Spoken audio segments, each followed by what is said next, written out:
Panie, uprzejmie zapytujemy, kiedy pan minister opracuje normy zanieczyszczeń dla środowiska odnośnie zanieczyszczeń gazami?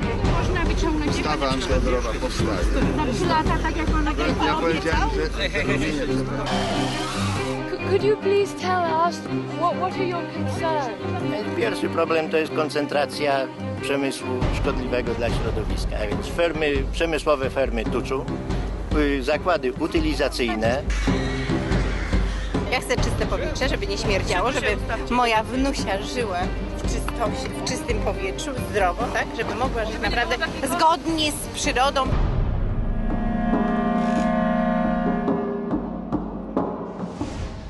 I'm Tracy Worcester, and I've lived in the countryside most of my life. But whether it's in Britain or abroad, I've seen small family farms going bankrupt because of the arrival of giant factory farms. For years, I've campaigned against the destruction of rural livelihoods and to improve animal welfare.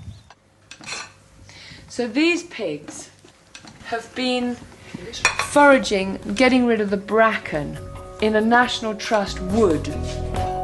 This film is the story of my 4-year exploration into the global pig business. A journey which goes from the UK to the USA, South America and Poland. To find out where and how pork is produced, who wins and who loses. But you'll be lucky to find any of this information on the label. Thick pork sausages. But you can look everywhere on the packet. There is no indication where it comes from. Though you can buy high welfare pork in some UK supermarkets, if you want to pay less for your high welfare pork while paying your farmer a fair price and keeping your money in the local economy, it's best to go to your local farmer's market. They know the quality of the product because we have a direct relationship with our customers. If they don't like what we sell them, they'll come back next week and tell us. Oh, it's wonderful. It's marvelous. You should care.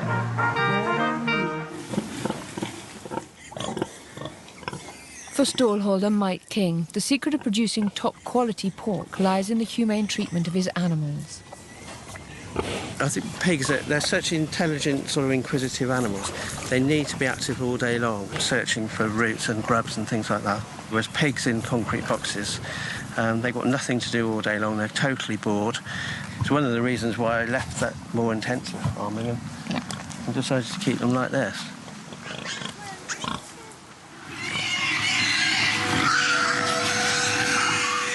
The intensive farming Mike referred to was pioneered in America, and it's the way most supermarket pork is produced.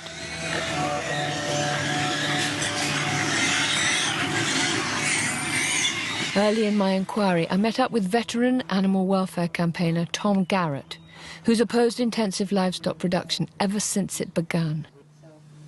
What we have, I think, is the application of industrial systems that were designed to build cars and build machines to living creatures. It's infinitely cruel in my mind, and no civilized society, whatever civilized society means, ought to countenance it. Sows, for example, are subjected to confinement in a very narrow cage, so narrow they can't even turn around during gestation.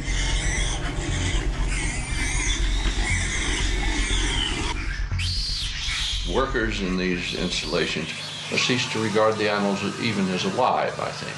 They become habituated to cruelty, and eventually they become genuinely brutalized.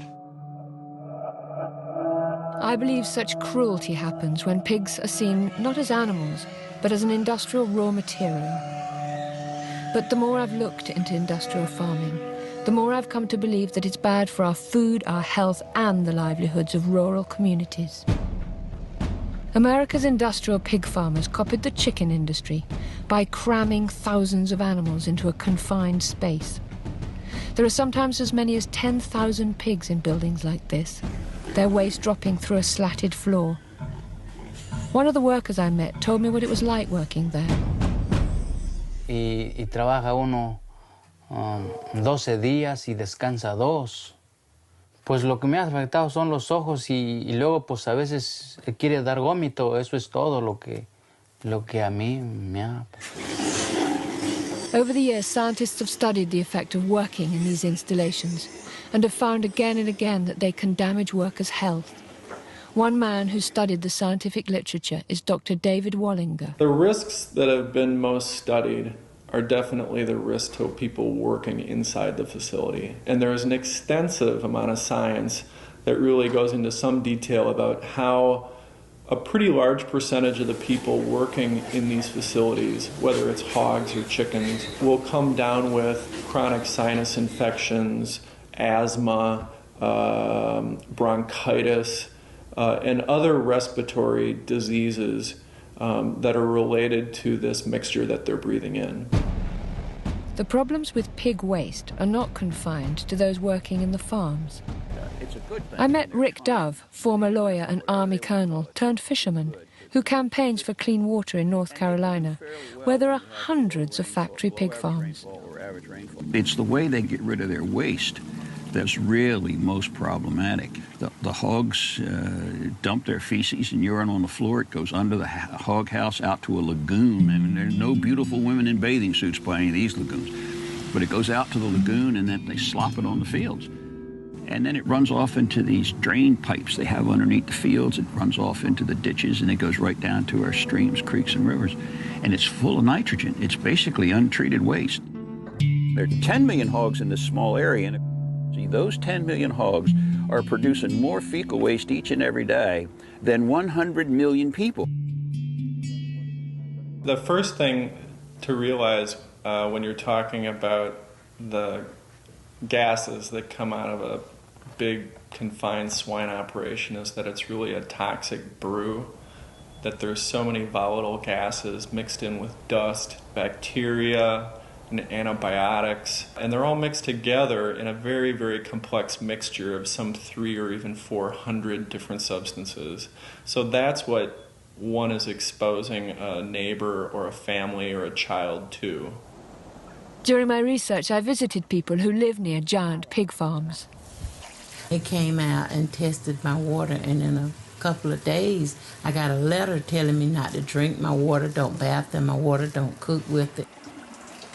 And there's flies on the side of the house, all around the doors, all around the windows, great big greasy-looking flies. I have been to the allergy clinic for my allergies from this, trying to breathe. And it makes my eyes run, it makes my eyes puffy, it makes my nose run, it makes my throat sore. When it's spring, it just cuts your breath off. And you get like phlegm in your throat, your eyes start running, you know, and you just get a headache, you know, and you just really almost, I guess, just get angry because you can't breathe. In 2003, when the US government introduced new controls on spraying pig waste, it was estimated that 80% of the farms in the USA at the time were in breach of the new regulations. And in 2004, a scientific study found that many older lagoons in North Carolina were leaking waste and contaminating the water table. Throughout the 1990s, small farmers in America campaigned against the growth of big farms. Food has become a major profit-generating commodity and has spread onto a global playing field where food producers, workers, and consumers are reduced to pawns, manipulated by giant corporations. During the 1990s, large-scale meat processors bought up livestock farms. This vertical integration allowed the corporations to control the whole process from farming and slaughtering to packaging.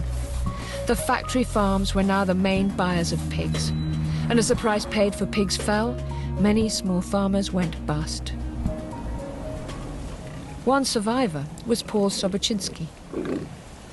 They wanted to control the market, and they wanted to control about how livestock production was going to be raised, and they wanted to take more of the profits from production agriculture, take the profits the farmers made as independent producers and put them in their pocket.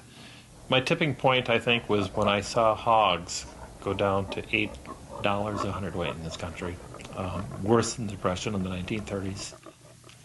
And I saw that that pain, I saw that happen to farmers, that I knew that we had to fight back, that we had to stand up, or they were just going to roll over and take democracy, our freedom. Why is it when people are in bondage to their government, it is called tyranny? But when the oppressor is a multinational corporation, it is called efficiency. Opposition from farmers and environmentalists to the growth of factory farming had some small victories. In 2001, North Carolina banned processors from buying livestock farms, and also banned new-build factory farms from installing the lagoon and spray system. Around this time, many agribusinesses started to look abroad. One such company was Smithfield Foods of America, the world's largest pig producer and processor, with annual sales of almost $12 billion. It processes 27 million pigs a year, employs over 52,000 people, and from its US base has expanded to 15 countries. And a country to which Smithfield turned their attention was Poland, destined to join the European Union, and a country where land and former state farms were relatively cheap, labour costs low, and regulations light. In Poland, Smithfield bought the former state-owned slaughterhouse, Animax, followed by 21 state farms. Its managing director explained why. We are in the farming business because we want to make money on it, yeah? And we believe that this has a great future. First of all, we are by far the biggest farmers in Poland. Secondly, we believe that Poland is a great opportunity for let's say, a foothold to get into the European market. In Poland, the arrival of big foreign factory farms coincided with a change in the law, which reclassified the definition of pig feces from sewage to fertilizer. This enabled the farms to use spraying techniques like this, common in America. No, raczej skorzystali ci, co używają dużo tej gnojowicy i to jest, powiedzmy, jeden z negatywów rozwoju gospodarczego w Polsce. In 2003, Robert Kennedy Jr., nephew of the former US president, went to Poland to warn them of what he saw as the dangers of industrial pig farming. In 2001, he had filed a court case against Smithfield Foods, alleging that they'd broken environmental laws in North Carolina. He obtained a settlement in which Smithfield agreed to enhance environmental protections at 260 hog production facilities. I feel the responsibility to come here and warn Poland that they're going to try to get away with something in Poland that people in the United States now recognize is a catastrophe. The arrival of factory farming in Poland was controversial. The Polish Senate's Agricultural and Environmental Committee held a hearing to investigate it. They invited evidence from both Kennedy and from Smithfield. Adopting the Polish system of production to meet these challenges requires capital inputs for the upgrade and modernization of both farms and plants. 20 years ago, there were 27,500 independent hog farmers in the state of North Carolina. Today, they've been completely replaced by 2,200 hog factories, 1,600 of them either owned or operated by Smithfield Foods. Smithfield controls 85% of the hog production in the state. And every factory that's built gets rid of 10 traditional family farmers and replaces those jobs with 2 or 3 minimum wage jobs to workers who work in the plants. These facilities sicken the people who live downwind. Neighbors complain that they can no longer hang their laundry or sit on their porch during the summertime or plow their fields without becoming sick. There's now a moratorium on the construction of hog lagoons in the state of North Carolina. So here is a company that is coming to Poland and promising to modernize agriculture in Poland with a system that has been banned in the place where it was invented. Some of Kennedy's concerns seemed justified. In the same year he visited Poland, a government report was published which showed that all 14 Smithfield farms inspected had violated some regulations, either environmental construction, health, or veterinary. These included failings in the disposal of their waste, failure to look after their employees' health and safety, and the improper storage of dead animals. As in all companies in the world, we are making mistakes, but we are not, we are correcting the mistakes as soon as we make them. We are following all the Polish and the EU regulations for farming, so we are not doing any additional pollution. On the contrary, we are really trying to protect it.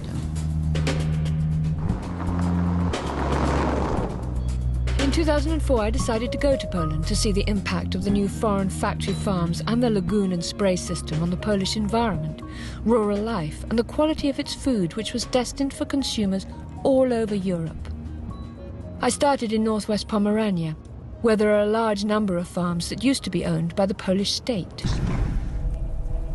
The first state farm that Smithfield's Polish company Prima bought in 2001 was Boszkowo, which by 2004 housed 17,000 pigs. My guide, Marek Kreider, of the Polish Animal Welfare Institute, introduced me to one of the local residents. For many years before Smithfield arrived, they'd been complaining about their local groundwater, believing it to be contaminated. Sam zacząłem chorować, między innymi zacząłem chorować po spożyciu wody. Could you tell me what specifically is the illnesses that people are getting around here? No, z tego co ja wiem, no to są to przede wszystkim ze strony przewodu pokarmowego, żołądek, poza tym jakieś zmiany na skórze. Also near Boszkowo, I heard locals' claims of what had happened to children who had swum in the nearby lake. No takie normalnie po prostu takie jako odrzucenie czy coś takiego. Czerwone się robi, bo nic drapie cię i to po prostu... Red skin, they got red skin. Nie ma tak jak było powiedzmy nawet 2 lata temu, gdzie się łowiło ryby i było zielsko, tak w tej chwili nie ma. Ryby nie tak. Ona dosłownie dzień leży. Za 2 godziny ona już jest nie do brania. Ona się po prostu rozchodzi. Śmierć.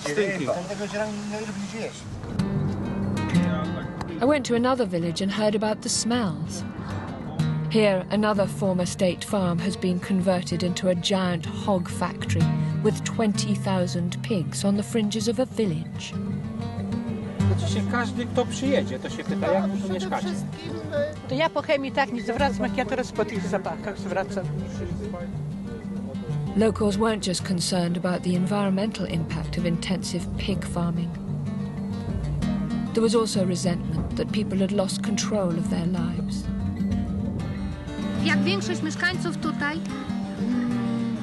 myślimy o tym, żeby użytkować tą ziemię, ale sami, z korzyścią dla nas, dla innych mieszkańców i produkując przede wszystkim zdrową żywność. Niestety nie mamy takiej możliwości, ponieważ firma Prima sukcesywnie wykupywała, dzierżawi, przepraszam, wszystkie grunty dookoła tej miejscowości, właściwie w promieniu powiedzmy nawet 20 kilometrów. Nie, my się z tym nie zgadzamy i to jest nie do przyjęcia, bo to są typowe praktyki monopolistyczne.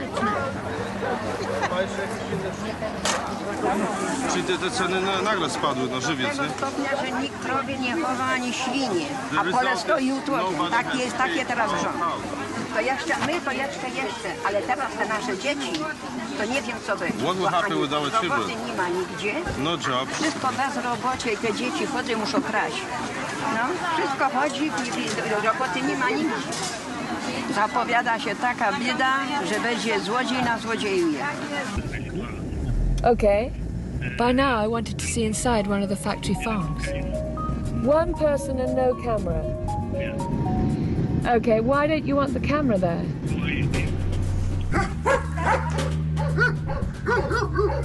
I'd like her to follow and take a picture of the pigs inside the ventilation shaft. There, will you? Yeah, quickly before anybody comes. Unable to get an authorized picture of conditions inside any of Smithfield's Polish farms, a broken air vent was an inviting opportunity.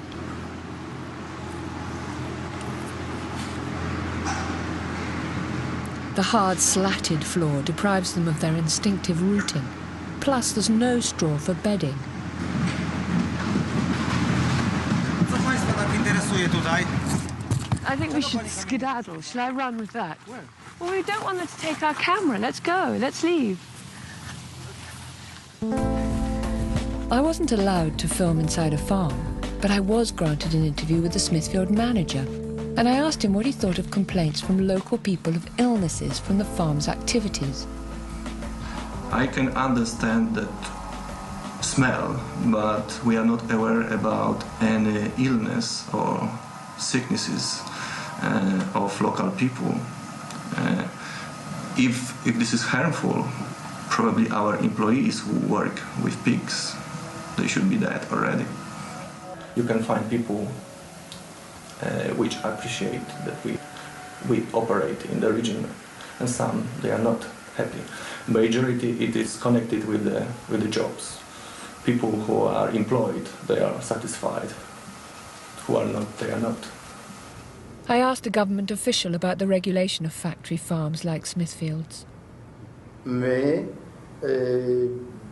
kontrolujemy ten proces na bieżąco i zmierzamy do tego, aby uniemożliwić brutalny atak, że tak powiem, przemysłowego tuczu na nasze gospodarstwa rodzinne.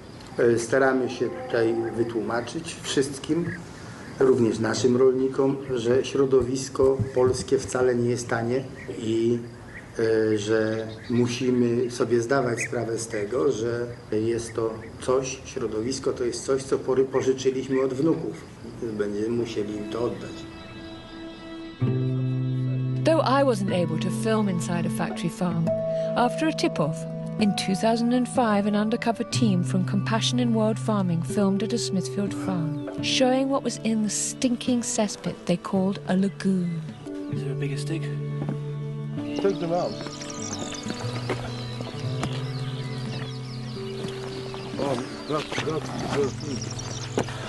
Smithfield responded to these pictures by saying it was physically impossible for dead pigs to get into the lagoon, and they would never tolerate disposing of them in this way. And they also claim that local officials, after an investigation, concluded that the pigs found did not come from their farm. Later in the same year, another team from Compassion in World Farming managed to get inside one of Smithfield's farms at the village of Vizgálja.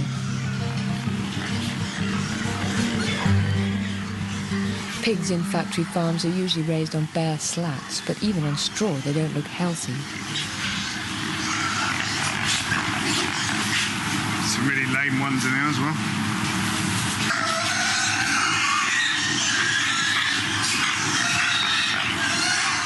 I asked Smithfield about these pictures, and they said that their pigs' health and welfare are their top priorities, and their Polish farms either conform to or exceed EU regulations.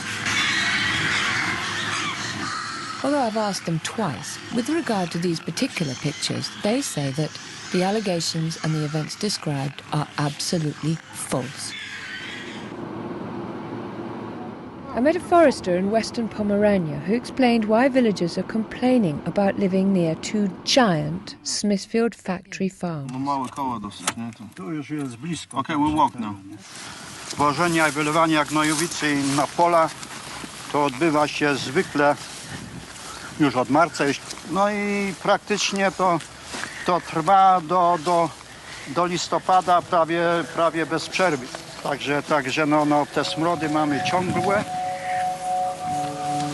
Jest to takie stopniowe zatruwanie, no bo przecież te gazy, które są w atmosferze, wdychając je codziennie, no to my w codziennym życiu codziennym jesteśmy w jakimś stopniu podtruwani, nie? Tak jak tutaj stojąc i przypuśćmy te smrody, siarkowodór, amoniak, metan, skotal, inne przecież, a poza tym, no a gdzie są drobnoustroje, bakterie? The next year, 2006, I was back in Vizgálja after I heard about a campaign by local people against the pig farm, which is right next to the village primary school.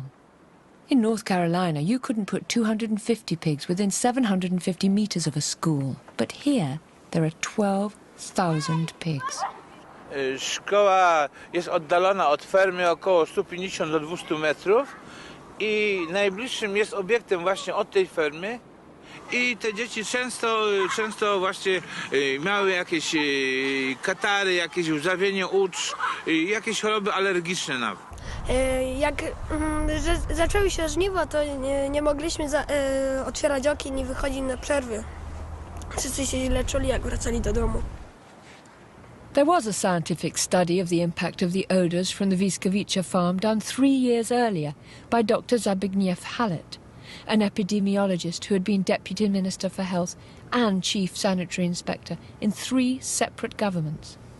We found that those who live in closer distance from this meat factory suffer more from headaches, from sneezing, from stuffed nose, from running eyes, burning eyes, from neurological, respiratory and intestinal diseases, just because of being so much exposed to the noxious gases. Smithfield's representative in Poland, Morten Jensen, responded to these claims.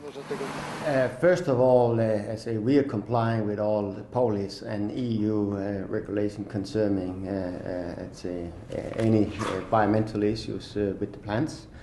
On top of this, we are a little bit,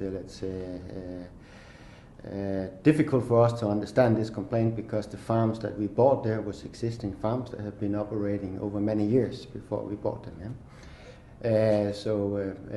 But if there is issues, we are definitely taking care of this, and we are, cooperating with the local authorities to solve those issues.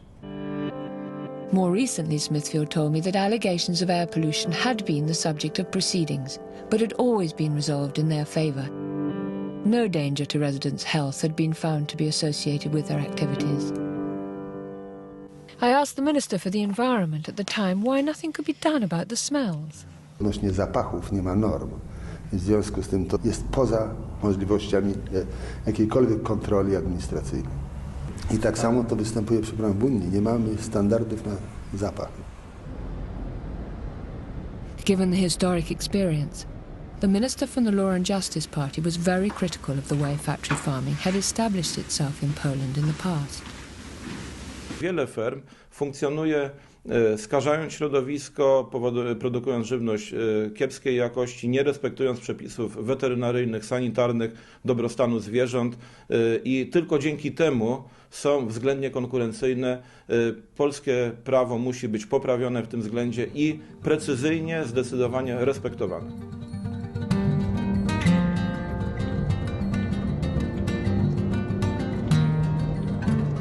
Every time I went to Poland, I was struck by its natural beauty. It's home to 200 species of birds that are rare or extinct in the rest of Western Europe, including 40,000 pairs of white storks that nest as cherished residents of Polish villages. It has the only sizable virgin temperate forest left in Europe and the last herds of wild bison. Its rivers are still free-flowing and unpolluted. This is a tourist area famous for its crystal clear lakes.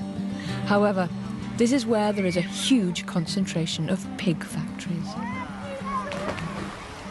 We don't need such a companies. Tourism is the basic business for people who live here to earn money.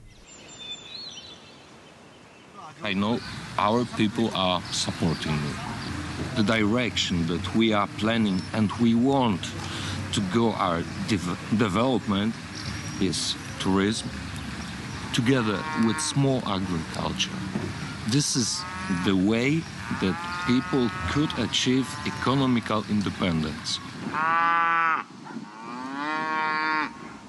If the experts are worried about pollution and the exploitation of the Earth's resources, shouldn't we be learning from Poland's traditional family farms and so protect them? It works, it's adequate for this number of hectares and for the number of people, and it doesn't use a lot of energy, and it doesn't therefore contribute to the greenhouse effect. And as oil becomes more and more expensive, you'll surely find that this kind of farming is going to be more attractive and more economic for that matter. Alicia Samley's farm has been in her family for generations. Nasza produkcja świń nie będzie się opłacała, dlatego że powstawają duże fermy i one produkują bardzo dużo świń. W krótkim czasie mają pasze z różnymi dodatkami, dlatego świnie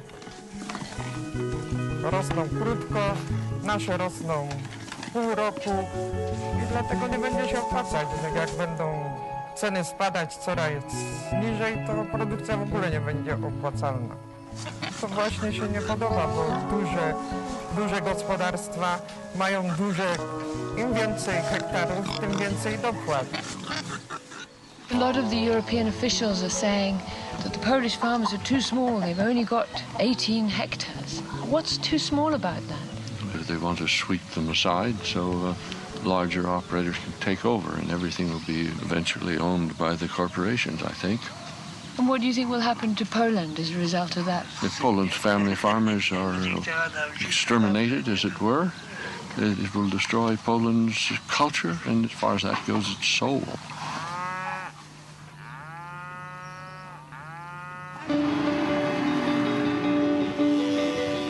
So it seems that economic development is not being determined by the needs of people, but by the need for companies to grow and compete in the global market. And believe it or not, you and I are helping to fund this. The European Bank for Reconstruction and Development, which is funded by governments, lent Smithfield $25 million to facilitate another $75 million from private banks. Smithfield benefited from a $100 million loan that was organized by the European Bank for Reconstruction and Development. This is taxpayers' money that's being applied to the expansion of Smithfield. We have a mandate, and this mandate is to promote transition in the former communist countries. We are not driven only by financial profit, but because we are driven by trying to set the way, basically trying to have a catalyst effect. And in that way, bring along with us then the private banks. The whole mission of the European Bank has been to industrialize Central and Eastern European agriculture, no question about that, and that has the effect of pushing out small farmers and independent farmers, and also the effect of opening it up to take over by foreign corporations. Polish agriculture at the moment is not productive enough. Small farms are too small to be competitive. What would have happened if Smithfield would not have invested? I think for me this is the big question, the fundamental question. Probably that you would have the largest meat processor in Poland, being liquidated, disappearing. Would that be a good thing for the Polish farming industry or not? So the European Bank for Reconstruction and Development has government officials from 60 countries on its board. So it sets the development pattern. But for who? For you and I, the electorate, the consumer, or for giant corporations and the private banks that invest in them? I moim zdaniem to jest również przejaw pewnej nieuczciwej konkurencji w stosunkach międzynarodowych. Polscy rolnicy produkujący żywność znacznie wyższej jakości, lepsze, mają o wiele większe problemy i trudności z dostępem do łatwych, tanich kredytów na rozwój swoich gospodarstw, czyli tu konkurencja nie jest równoprawna. Śmiem twierdzić, że ta konkurencja jest konkurencją zaburzoną. I wanted to find out who's driving this economic ideology which promotes big business at the expense of small farms. So I went to see economist Bernard Lietaer, a former central banker and successful currency trader, now a university professor. The financial institutions are running the show. The governments are all indebted to them. In the United States, a third of all contributions to political campaigns are done by the financial institutions. So there's no chance that they would change the rules of the game. I would compare the money system as a ring that we put through our nose, and it leads us where it wants to go. We forgot that we created the ring and that we put it there. So this taxpayer-funded restructuring and modernization effectively means the end to family farming. which produces good animal husbandry, good quality food, satisfying work, and protects the environment. Górę i potem tu w tym śrutowniku się mieszalnika i jest swoja pasza, nie? To znaczy śruty, pszenicy, żyta, zmieszanych różnych. Potem się dodaje czy ziemniaki, czy zielone. W zależności od pory roku, co wytworzymy na tym gospodarstwie. To są naturalny sposób karmienia świń.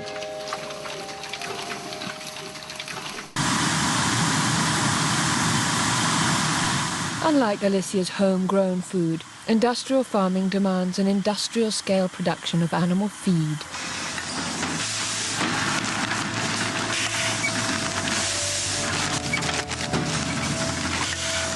You have to be competitive, and I don't think you can really be competitive on a small farm producing your local feed in a way your grandfather has been doing, and still being able to produce it in a competitive way to the big companies like ours. Cargill is one of the world's biggest suppliers of pig feed, one of the main ingredients of which is soya, and much of this comes from South America, including the Amazon rainforest.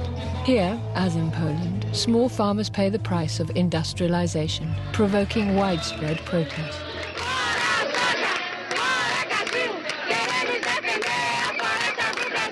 Rapaz, isso dá uma tristeza muito grande na gente, por saber que tudo aquilo que a gente gosta de conviver, para dizer até amar é uma palavra muito mais profunda, né? Mas que a gente gosta de conviver está sendo destruído. Os menos para ajudar um outro povo, mais para dar comida para bicho. Que este povo ele seja solidário a nós e que dê basta nesse consumo dos produtos que são oriundos da Amazônia, principalmente soja.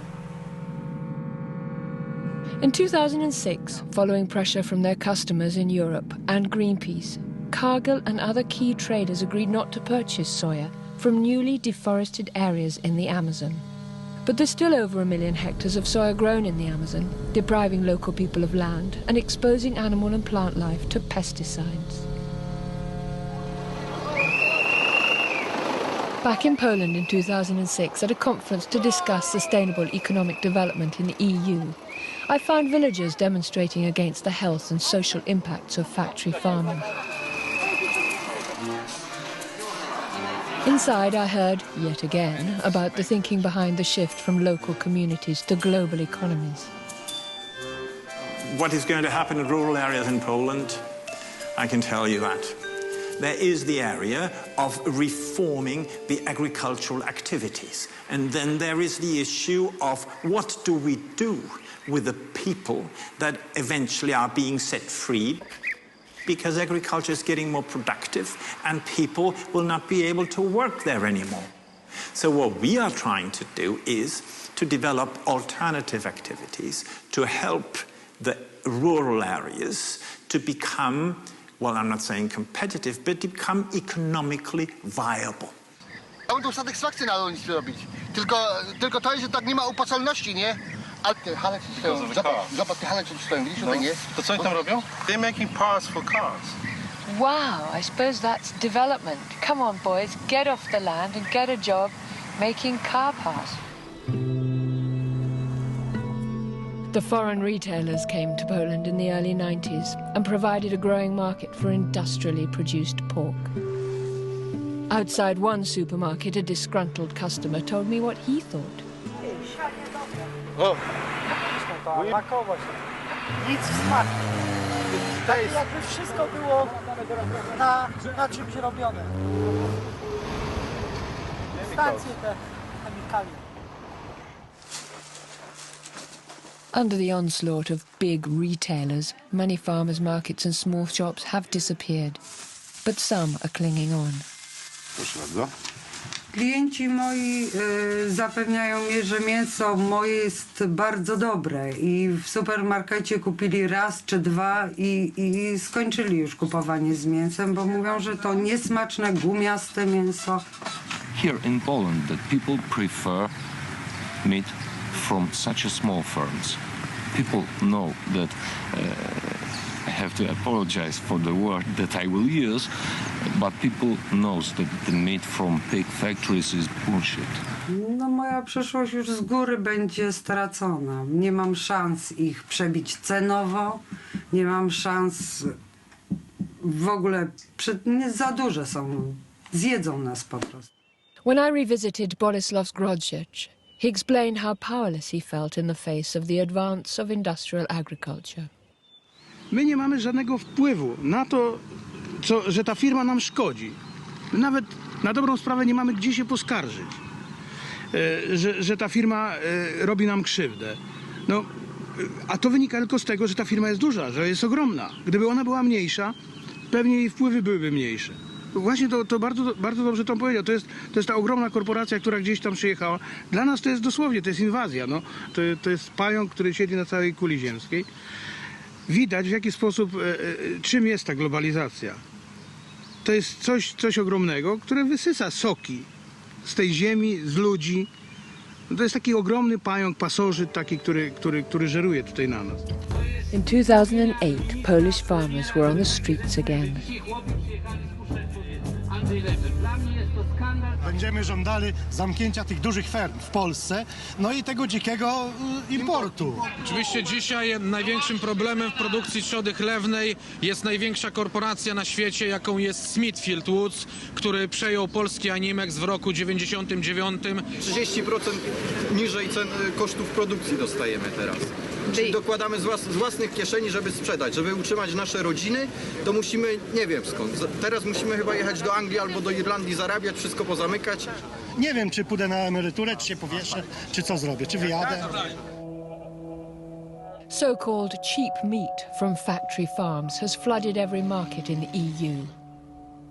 And Smithfield has ambitious distribution plans for the UK. In 2008, its webpage, using a bit of artistic license with a pig on grass, announced their aim to dominate, or in their own words, to be the preferred supplier to the UK retail and food service industry. To you and me, that's restaurants, schools, prisons, hospitals, etc. So I went to America to check out what Britain's supermarkets could look like. Smithfield,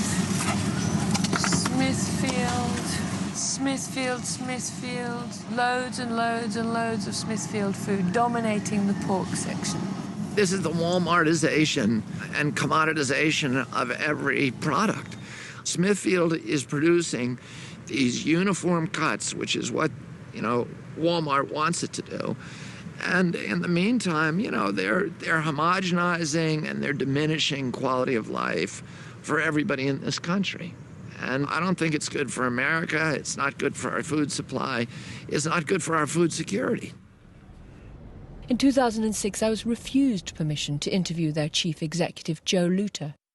However, to my delight, in 2008, they granted me an interview.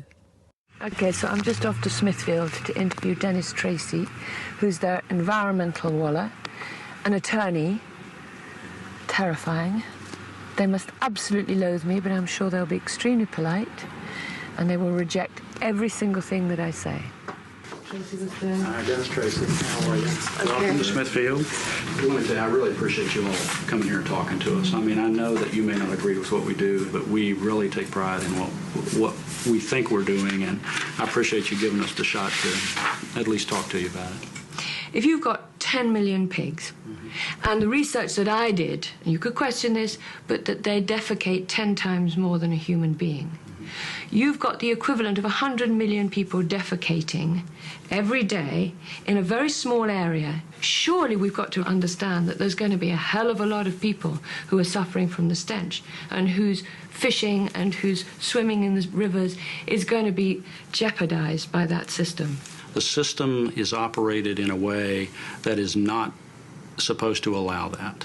As far as things running off into the water, if that happens, that's against the law and it's wrong. Over-applying this material to the field is against the law. Having it drift onto somebody's property is against the law.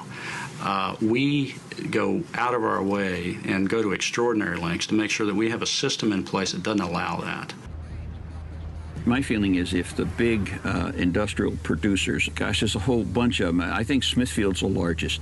But if all of these big guys who have industrialized this practice were made to pay the full cost of environmental protection and disposing of their waste, any family farmer in America, any family farmer in this world, I think, could outcompete them at the marketplace.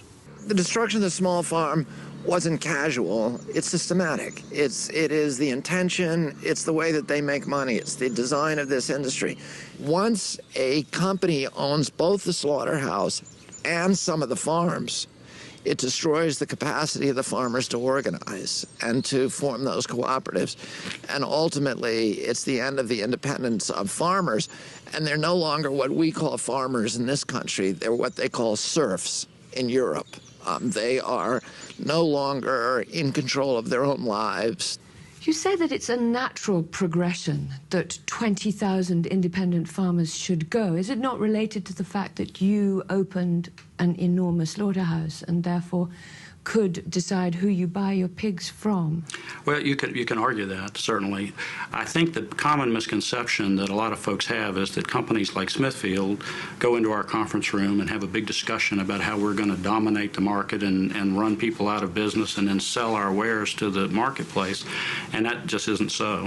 We are responding to what our customers ask for, which is large quantities of meat products in a very short period of time, and they want it. And they want it in a particular cut, in a particular fashion. You're talking about the retail outlets. That's your customer. Yes, not the consumer. No. I'm talking about the customer, either the grocery store or the restaurant, whoever it may be. Smithfield is one of the biggest food companies in America, and like many big companies is a regular contributor to politicians in the states where it operates. You said that you're not trying to interfere with politics. And yet, you seem to give a lot of money to politicians who support your position. And they've changed the law to suit the pig industry's position. Political contributions are not common. They are the way of life in American government. It's part of the American system, which is know your representative, make sure your representative knows not only you and your family, but your company and your business, so that as they make decisions, they're aware of the impact of the decisions they're making may have on that company or that community or that person. I think it would be, if you ask any politician here whether they have been purchased by Smithfield Foods, their answer would be no. One of the few members of Congress whose positions are not tainted by the influence of corporate money is Dennis Kucinich. The problem with the American democratic system at the moment is that there's overwhelming corporate influence. It influences almost every decision made in Washington. It influences that we have continuing war. It influences that Wall Street has extraordinary sway in Washington. It influences our energy policy, our tax policies. And only a constitutional amendment that would ban private money in public elections would save the country from drifting towards a type of fascism that is being visited upon us by large corporations who want government all to themselves. All of the great political leaders from the beginning of our national history have been warning the American public against the domination by corporate power. Teddy Roosevelt, who was a Republican, said that America would never be destroyed by a foreign enemy, but he warned that our political institutions would be subverted by malefactors of great wealth who would steal them from within. Abraham Lincoln, the greatest Republican in American history, said during the height of the Civil War, I have the South in front of me and I have the bankers behind me, and for my country, I fear the bankers more. And Franklin Roosevelt said during World War II that the domination of government by corporate power is, quote, the essence of fascism. And Benito Mussolini, who of course had an insider's view of that process, said essentially the same thing. He complained that fascism should not be called fascism, it should be called corporatism, because it was the merger of state and corporate power. And I don't think that corporations running the government of the United States of America has anything to do with American traditions. I don't call it the American way.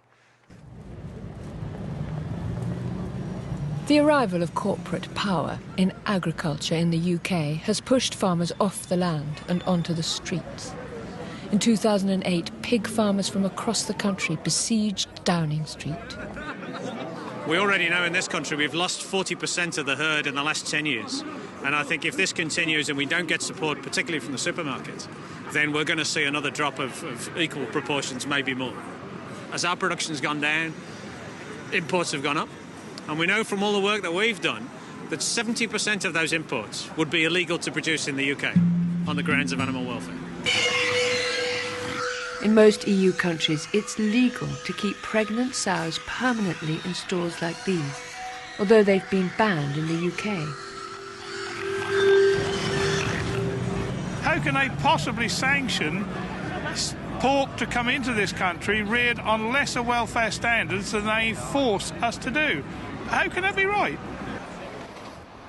At the Oxford Farming Conference, I spoke to David Cameron, who, when in opposition, seemed to think it was possible to protect our farmers. Yes, we should be an open, global, free trading economy. That's what Britain has always been. But it should be on the basis of rules. And I made the particular point about animal welfare, that just as we don't accept cars that aren't meeting our emission standards, so we shouldn't accept food that doesn't meet welfare standards. However, there's no sign of any restrictions on lower welfare imports from his government. Hands up for some peck ham. Anybody? Over half the pig meat sold in Britain now comes from abroad, like this tin from Smithfield Foods. But it's not just tinned meat. Look at this boast which I found on the Smithfield website in 2008. If you've ever had Spanish chorizo, Polish wajecko or French saucisson sliced at the deli counter, it might well have come from a Smithfield company in Europe. As a consumer, I'd like to see labels on these Smithfield processed pork products saying exactly how the animals had been raised. However, because there's no legislation requiring it, so there's no animal welfare information on any of these famous brands either. If you want to support farmers in your own country, look for your country of origin label. And if you want to buy high welfare pork, for example in the UK, look for the Freedom Food label, as the pigs have straw. Better still, look for free range, organic or outdoor on the label. It's particularly important to buy high welfare pork because of the emergence of antibiotic-resistant bacteria, as explained by farmer Richard Young. One of the big weaknesses of the system is a heavy dependence on antibiotics and the fact that that causes infections which can spread from animals to humans, such as Salmonella, E. coli, Campylobacter and even MRSA.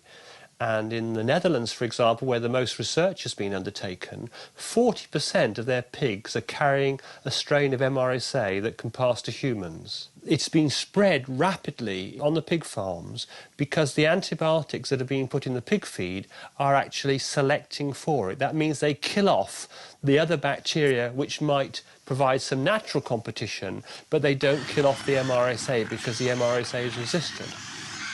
Meat which may appear very cheap is in fact very, very expensive, and in some cases that could be at the cost of our own lives. We haven't had a new type of antibiotic, a new class of antibiotics for more than a decade now, and it's very difficult to see that we're going to find new antibiotics that would have the same effect as ones that we've had in the past, such as penicillin, which has saved millions of lives down the years. There just isn't that level of research into finding new agents. So I think we have to be more careful with the ones that we have now and how we're forcing the evolution of these strains, such as these MRSA strains, to become increasingly resistant to the antibiotics that we have, because there won't be anything left in the cupboard in a few decades down the line, which may really point to a less intensified system of farming where body mass increases are not the prime driver. It's not all economics, and we are having a long view in terms of human health. The consumer ultimately has the power. They can say whether they buy cheap pork, that they don't care where it's produced or how it's produced or the quality of it. Ultimately, if the consumer refuses to buy that and prefers to buy meat which is a high welfare standard, produced in an environmentally sensitive way, then we'll be onto a winner, you know. I would prefer that our food policies are decided locally, but unfortunately they're not even decided nationally. They're decided in the European Parliament here by our MEPs. But it is possible to change our food system by informed consumer choices and by supporting the politicians who are looking for more local production for local consumption. One such MEP is José Bové, once a farmer himself and spokesman for Via Campesina, which represents 150 small-scale farmers' organisations from 70 countries. He's now battling for farmers' rights in the European Parliament. Qu'on stoppe la concentration et qu'on intègre à la fois le bien-être animal, la question de la santé, la question environnementale à l'intérieur de ce système de production. Si cela est intégré dans le système de production, ce type d'ateliers gigantesques industriels ne pourront pas continuer. Donc il faudra interdire de manière claire l'élevage industriel concentrationnaire à l'intérieur de l'Europe. Part of the puzzle is that people buy locally. That is a very potent form of activism, to say to the Walmarts of the world, we're not going to buy from you. We're going to buy in the local farmers market. You also need to sue the polluters. You need to demand your government enforce the law against them. You need to pass legislation that makes it very clear that they can't come into your communities and displace, you know, the traditions and the values that your country holds dear. And all of us, you know, we had an American Revolution in this country to create democracy. We need a new American Revolution in this country now to fight against the corporate feudalism that we are now dealing with, that is embodied so much by this industry, that is eroding everything and subverting everything that we care about in our democracy.